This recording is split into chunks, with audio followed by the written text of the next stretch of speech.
C'est une année qui a, je dirais, qui a commencé avec pas mal de difficultés. Pas mal de difficultés, pourquoi? Parce que d'abord, il faut repartir de la fin de l'année scolaire 2014-2015.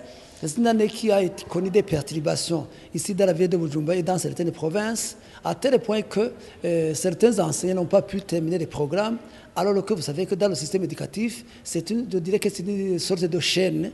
Il faut qu'il y ait un prérequis pour l'enfant pour qu'il puisse suivre les enseignements de la classe suivante.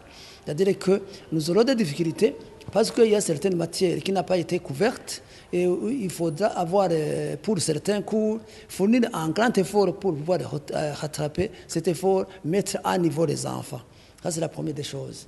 Deuxièmement, c'est une année où on arrive à la fin de l'école fondamentale. Les enfants qui ont suivi le système fondamental arrivent en 9e. Or, cette classe connaît des difficultés aujourd'hui. Des difficultés liées à quoi? D'abord, liées à la disponibilité du matériel. Vous avez entendu la ministre de l'Éducation et même certains directeurs provinciaux de l'Éducation qui disaient que les livres de l'élève et de l'enseignant ne sont pas encore disponibles. Et on a même demandé aux directeurs communaux on a donné aux directeurs communaux des flash disques pour qu'ils aillent multiplier eux-mêmes les livres. Je me demande si la commune a des moyens suffisants pour pouvoir répondre à cette exigence. Parce que ce sont des documents qui coûtent énormément cher, des documents qui exigent une certaine manipulation parce qu'il y a des images, il y a une mise en forme spéciale. Est-ce que les communes sont en mesure de le faire? C'est la grande question.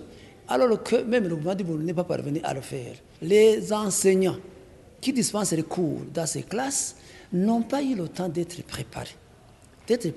Parce que dans les 2 années précédentes, les enseignants bénéficiaient d'une formation pendant 3 semaines. Et aujourd'hui, la formation a duré uniquement 3 jours. Troisièmement, nous avons une grande question en rapport avec certains cours. Par exemple, la réforme qui a été entreprise dans le cadre de l'école fondamentale visait d'abord une certaine autonomie de l'enfant. On voudrait que l'enfant puisse se prendre en charge quand il va entrer dans la vie active. Et la base fondamentale de cette réforme était centrée sur un cours qu'on appelle l'entrepreneuriat. Or, les enseignants qui dispensaient les cours dans l'école fondamentale n'ont pas bénéficié d'une formation en entrepreneuriat dans le cursus de formation. C'est pour dire que quelque part, ils vont donner une formation qui est tronquée. Et vous avez aussi d'autres cours qui exigent une certaine manipulation.